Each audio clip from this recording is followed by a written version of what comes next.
This is an antique 1914 Singer 66 with red-eye decals. Serial number G3820850.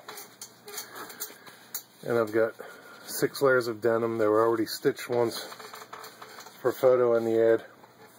It's a treadle machine. It doesn't have a motor hooked up. It's not in a treadle base. So I'm just going to spin it by finger and show you how well it stitches.